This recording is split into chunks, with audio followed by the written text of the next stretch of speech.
Conexión Química.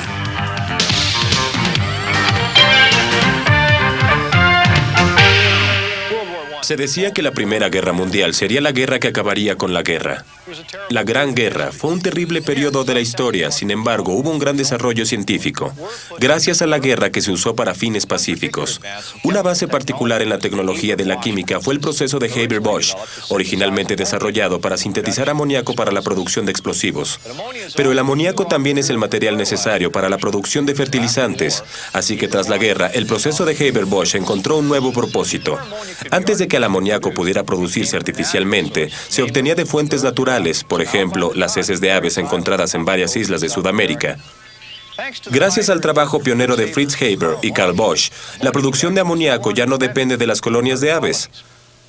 Las plantas modernas como esta pueden producir amoníaco económica y eficientemente.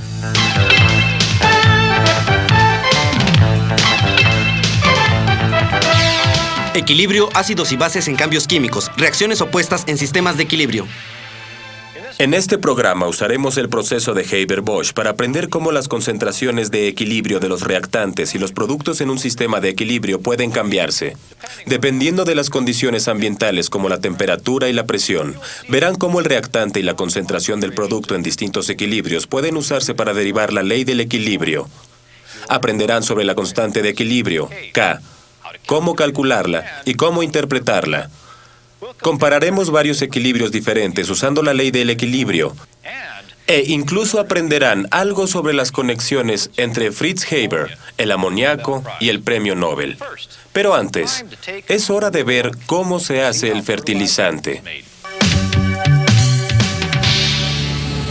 Estamos aquí con Dave de Viridian y él nos va a hablar sobre el proceso de Haber-Bosch.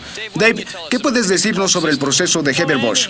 Bueno, Andy, el proceso de Haber-Bosch es aquel que usamos para hacer amoníaco. El amoníaco es el punto inicial de todos los fertilizantes en este sitio. Vendemos obviamente amoníaco como fertilizante, pero también lo convertimos en urea, nitrato de amoníaco, fosfato de amoníaco y varios fertilizantes distintos. Haber, un químico que trabajando a principios de 1900, descubrió un proceso para hacer amoníaco. El problema es que requería temperaturas sumamente altas y presión muy alta también, y no existía el equipo en aquel tiempo para poder lograr esto de forma comercial. Así que un ingeniero llamado Bosch trabajó con él y juntos obtuvieron el proceso de Haber-Bosch y generaron el equipo comercial que se usa en este campo. La primera planta de producción de amoníaco abrió en 1913. Se usaba para hacer nitrato de amoníaco que se usaba en la producción de explosivos. Tras la guerra, la producción de amoníaco a través del sistema Haber-Bosch fue usada principalmente para hacer fertilizantes. Considerando la importancia de la agricultura en el mundo, es un proceso sumamente importante. El fertilizante se usa para aumentar la producción alimenticia para la producción mundial. Entonces, Dave, ¿cómo convierten el amoníaco en fertilizante? Bueno, Andy, el amoníaco es un fertilizante por sí mismo y cerca del 25% de él se vende a los granjeros y se aplica directamente al campo. Otro 55% más o menos se convierte en otra variedad de fertilizantes. No podemos hablar de todos ellos en el tiempo que tenemos, pero hacemos nitrato de amoníaco y lo hacemos en esas unidades que están detrás de nosotros. El primer paso es hacer ácido nítrico, y para hacerlo hay que oxidar el amoníaco con el aire sobre un catalizador de platino. Así obtenemos óxido nítrico. Después tomamos el óxido nítrico, añadimos más oxígeno del aire. Eso nos da dióxido de nitrógeno y como tercer paso tomamos el dióxido de nitrógeno y le absorbemos el agua y obtenemos ácido nítrico concentrado. Ya que tenemos el concentrado de ácido nítrico a un 57% más o menos, lo pasamos a esta unidad y lo convertimos en nitrato de amoníaco. Ponemos el ácido nítrico en un tanque grande. Burbujeamos más amoníaco a través del fondo de él. Es una neutralización muy exotérmica. Es básicamente una reacción ácida. Ya que mezclamos los dos componentes, se calientan y se evapora mucha agua, lo que nos deja una solución de nitrato de amoníaco a 85%. Dave, sabemos que el nitrato de amoníaco se vende en forma sólida. ¿Cómo lo paso de líquido a sólido? El primer paso para hacerlo es tomar la solución de nitrato al 85% que hicimos antes y la tenemos que concentrar más. Nunca puedes evaporar más del 17% del agua en esa torre que está atrás de nosotros. Lo que hacemos antes es meterla en un evaporador y usamos mucho vapor. Hervimos la mayor parte del agua, lo cual nos deja nitrato de amoníaco derretido al 99%. Bombeamos eso a la parte superior de la torre. En la parte superior de la torre tenemos un plato que se ve como este.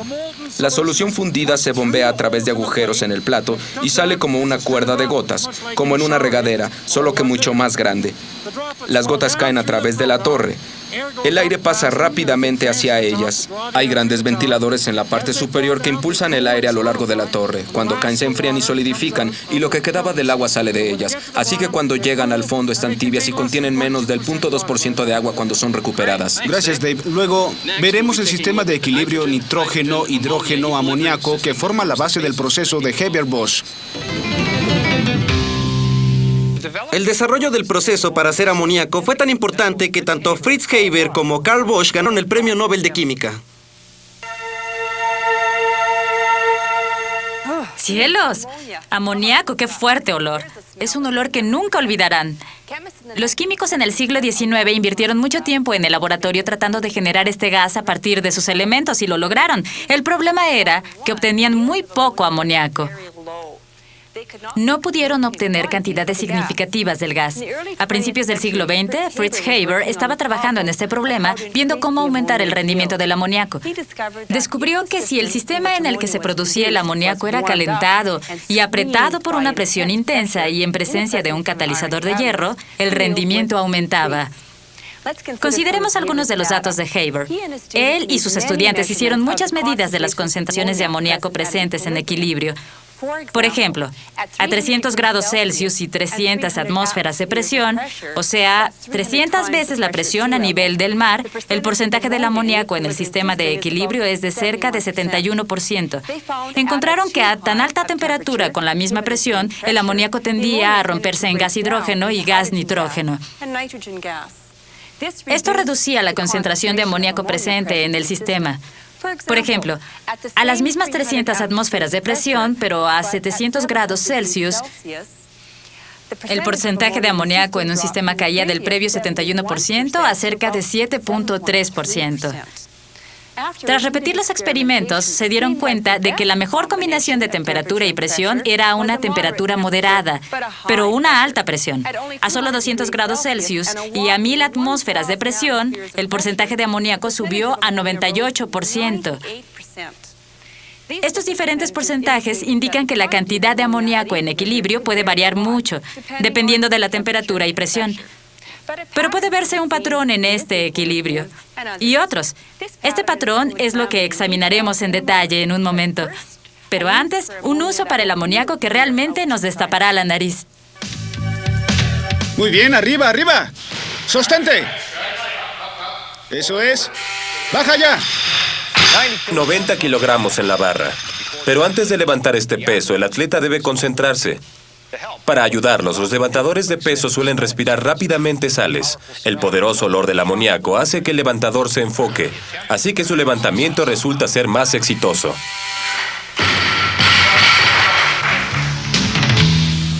El sistema de equilibrio: hidrógeno, yodo, ácido yodhídrico.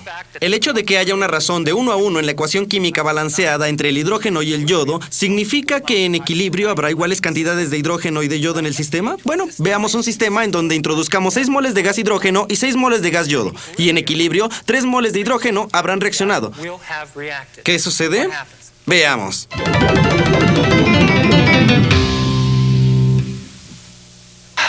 ¿Ya?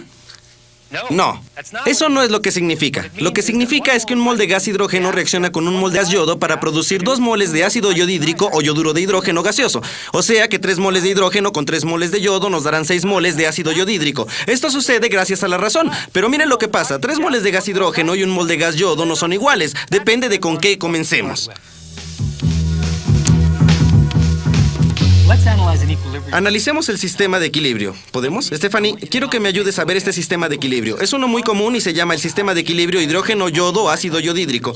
Y la razón por la que vamos a estudiarlo es que tengo muchos datos sobre él, como estos. Bueno, sí, tenemos las concentraciones de equilibrio de 3 gases diferentes a través de 5 pruebas. ¿Es cierto? 3 gases diferentes en un sistema de equilibrio. Todo para el mismo sistema. Eso implica las mismas condiciones de temperatura y presión, pero vamos a ver números distintos y sabremos si podemos hallar una relación matemática entre estas concentraciones. Te daré una calculadora y también papel y te pediré que trates de encontrarlo. Puedes encontrar 10 en 10 minutos o nada en 40 días, así que tengo que darte cierta información para ser justos. Y se llama la ley de equilibrio. Para una ecuación general generalizada de una reacción que representa un equilibrio como este, eso significa que las letras mayúsculas representan las sustancias involucradas en el sistema de equilibrio y las letras minúsculas representan los coeficientes en la ecuación balanceada de la reacción. La ley de equilibrio dice que K, que es la constante de equilibrio, es igual al producto de las concentraciones de los productos, cada uno elevado al coeficiente que tiene la ecuación balanceada de la reacción, dividido entre el producto de las concentraciones de los reactantes. De nuevo, cada uno elevado al coeficiente de la ecuación de la reacción balanceada. Esto se llama la expresión de la constante de equilibrio.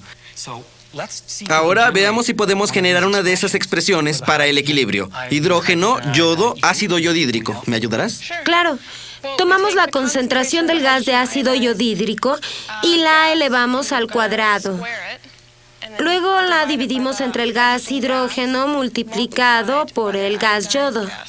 La concentración del gas hidrógeno y el gas yodo. Sí, bien, ahí lo tienes. Y tenemos que recordar que estas concentraciones son las concentraciones en equilibrio, ¿sí? Ahora, vamos a ver los datos de nuevo.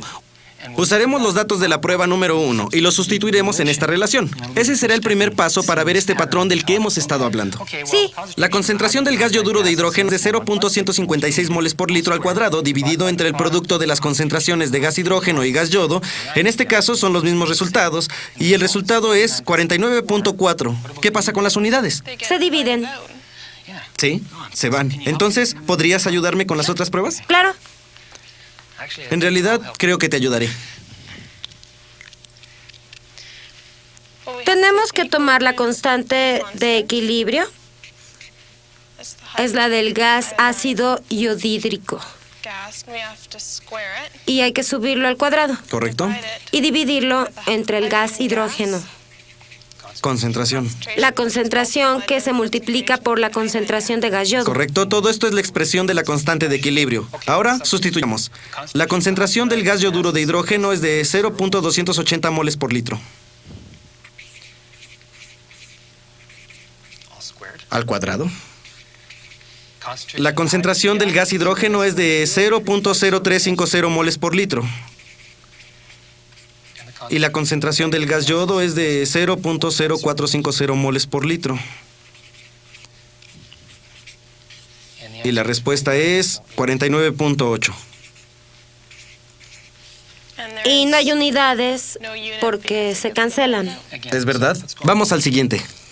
Entonces usaremos la expresión de la constante de equilibrio. Y la concentración del gas yoduro de hidrógeno es 0.735 moles por litro. Y lo elevaremos al cuadrado. ¿Cierto? La concentración del gas hidrógeno es 0.123 moles por litro. y el gas yodo 0.0880 moles por litro.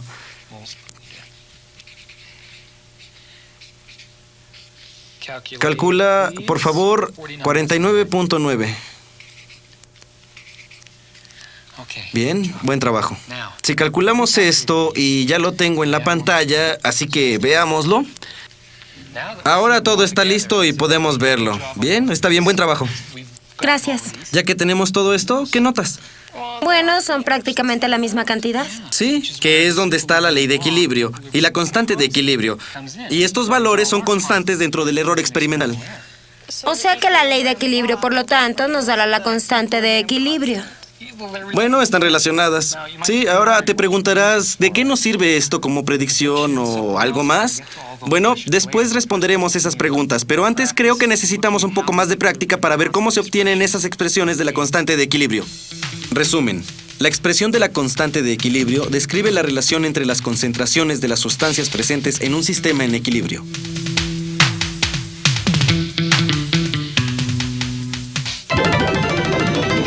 Su té, profesores. ¿Trajo el azúcar? Claro, profesor. Muy bien, gracias.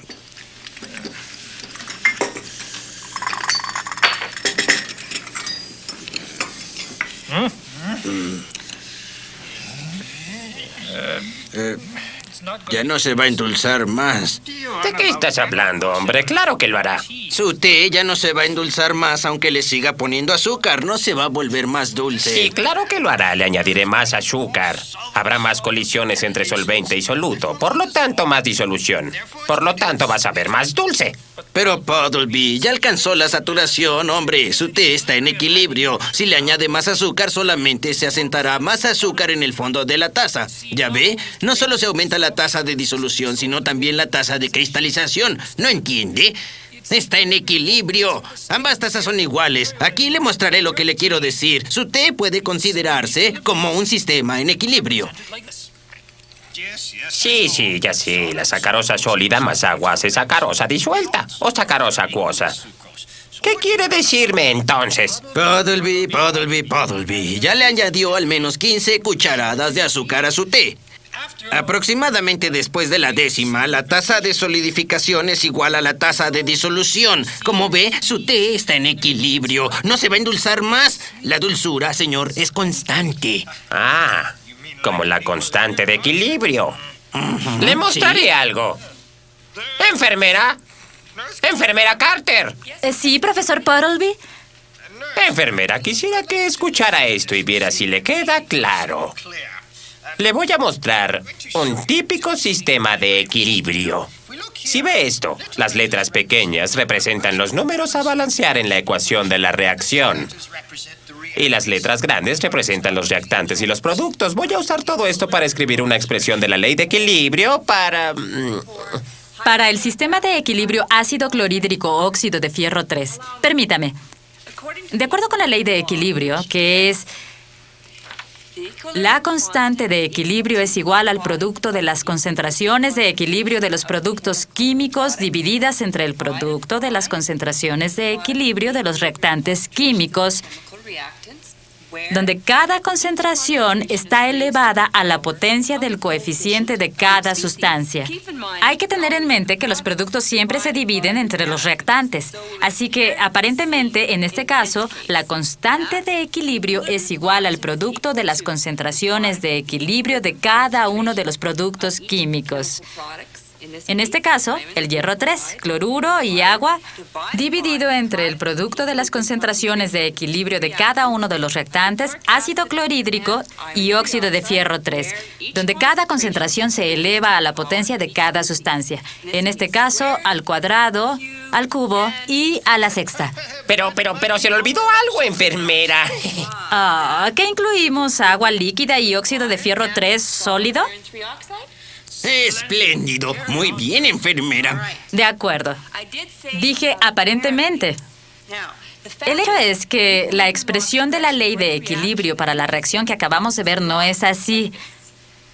Consideremos el agua líquida. Ahora, la concentración de agua es constante en una solución acuosa. Así que se combina con la constante de equilibrio y no aparece en la expresión de la constante de equilibrio. Ese es el punto que trataba de señalar, enfermera. Pero, ¿qué pasa con el óxido de fierro 3 sólido? La concentración de un sólido también se considera una constante. Se combina con la constante de equilibrio y tampoco aparece en la expresión de la ley de equilibrio. Así que lo que obtenemos al final es nuestra expresión de la ley de equilibrio para esa ecuación. ¡Ajá!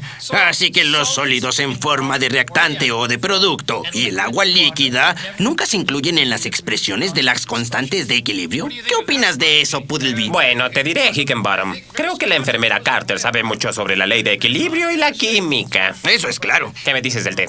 Lo olvidaba.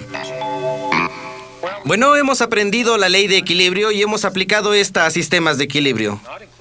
Y también vimos que el agua y los sólidos no se incluyen en las expresiones de equilibrio. Andy, generemos algunas expresiones de equilibrio para algunos sistemas de equilibrio que hemos tomado del proceso de manufactura del fertilizante. Y aquí está el primero. Sí, este es el sistema de equilibrio de Haber-Bosch que involucra solo gases, ¿no? Bien. Sí, así que cuando despejamos la K, dividimos la concentración de los productos entre la concentración de los reactantes. Correcto. Y has elevado esas dos últimas de I a la potencia de su coeficiente en la ecuación balanceada. Bien, aquí está la segunda. ¿Puedes verla? Correcto. ¿Habrá algún problema? ¿Hay sustancias gaseosas y acuosas en este sistema? Bueno, le iba a preguntar lo mismo. Para mí no las hay porque estamos buscando la concentración y ambos usan esta misma unidad, moles por litro. Bien. Entonces, es lo mismo. De acuerdo. Aquí tenemos una tercera. Mírala bien. Sustancias líquidas, sólidas, gaseosas y agua. No podemos ver la sólida porque ya la establecimos antes. Pero las otras podemos arreglarlas adecuadamente y eso haremos. ¿Y qué me dices del agua? Se me olvidó el agua. Bien, veamos el último sistema de nuevo y generemos la expresión de equilibrio para la reacción reversa. ¿De acuerdo? ¿Y qué notas sobre esta es la reacción? ¿Bien? Sería recíproca, ¿no? Sí, así es. Bueno, entonces, ¿cómo compararemos las constantes de equilibrio? ¿Son recíprocas también? Correcto. Buen trabajo. Eso significa que las reacciones reversas en equilibrio tienen constantes de equilibrio recíprocas.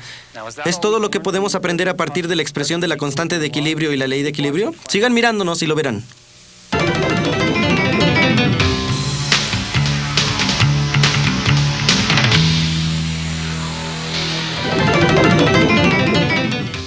¿Qué más podemos aprender sobre las expresiones de la ley de equilibrio y el valor de K? Para ayudarnos a responder esta pregunta, Andy va a analizar algunos datos de sistemas de equilibrio. ¿Listo, Andy? Sí. Bueno, vamos a ver nuestro primer ejemplo. Tenemos un sistema de yodo e hidrógeno. Ya escribí la expresión de la ley de equilibrio. Esta expresión, hemos sustituido las concentraciones de los reactantes y los productos. De acuerdo, Andy, despeja la K. Al despejar la K, siempre tomamos la concentración de los productos y la dividimos entre la concentración de los reactantes. Así que tomé los valores que usted me dio y obtuve 51.0 como valor para K. Correcto. Vamos a ver otro ejemplo. Aquí hay otro sistema. He escrito la expresión de la ley de equilibrio y he sustituido las concentraciones en la expresión. ¿Cómo calcularías el valor de K?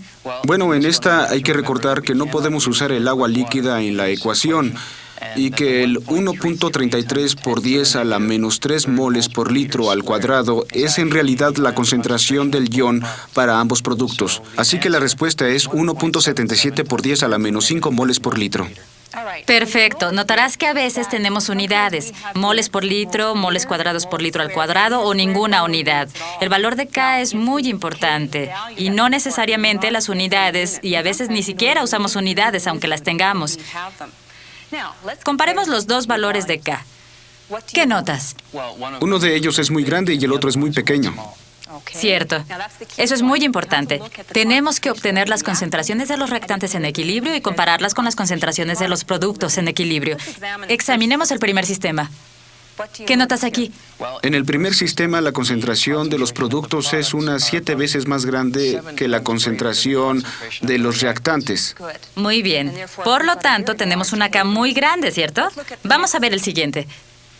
En el siguiente sistema vemos que la concentración de los reactantes es de 70 a 75 veces mayor que la concentración de los productos. Correcto. Un valor muy pequeño para K.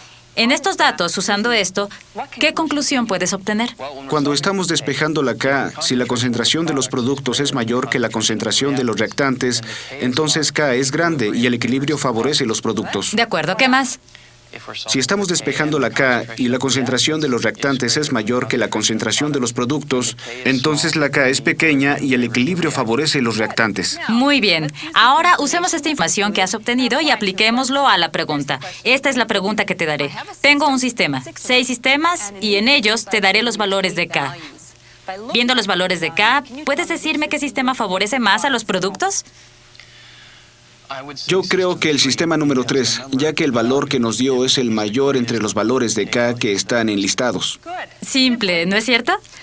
Muy bien. Así que con la ayuda de Andy hemos sido capaces de ver algunos patrones involucrados en las constantes de equilibrio y concentraciones. Usemos esa información. Descubrirán cómo muy pronto. Probablemente se pregunten por qué tengo este aparato de Hoffman. Voy a colectar algo de gas hidrógeno.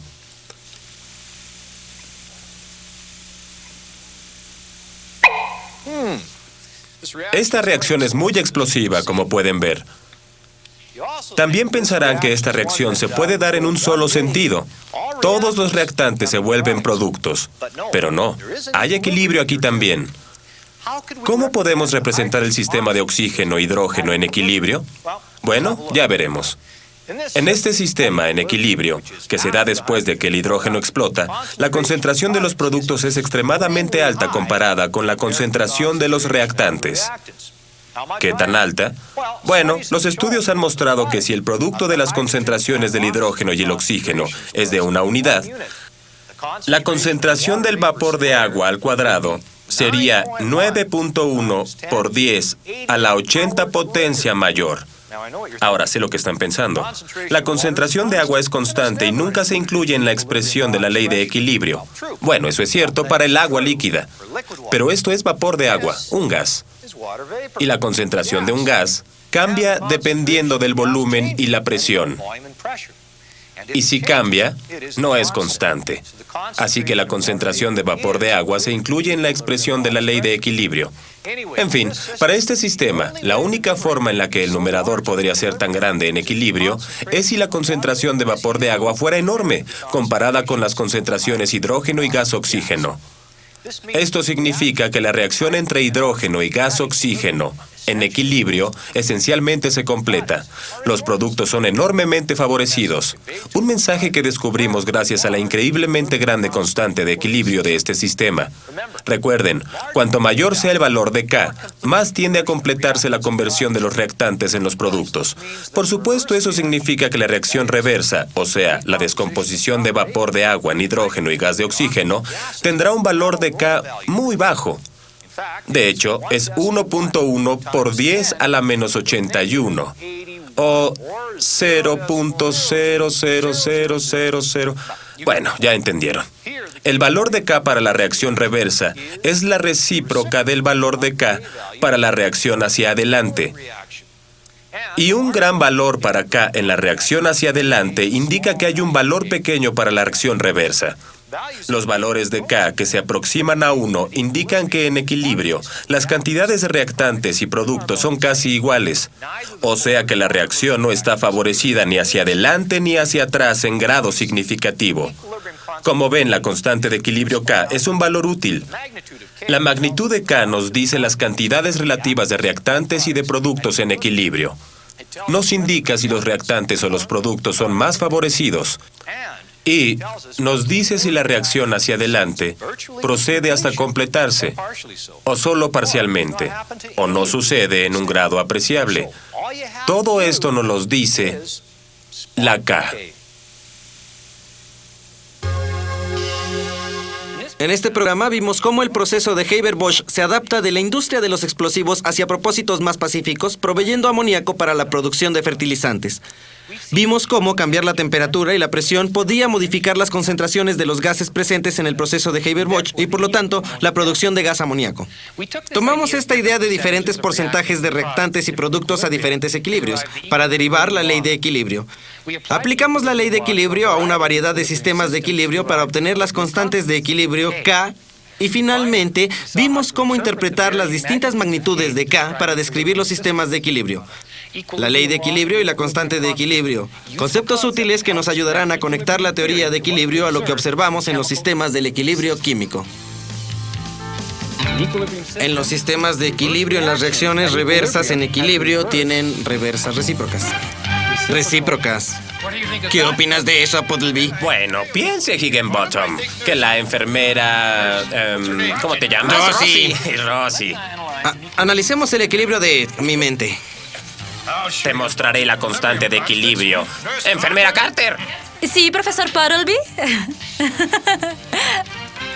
No lo diga, olvidó el té. Recíproca, reversa. Recíprocas, reversas. Recíprocas, sí.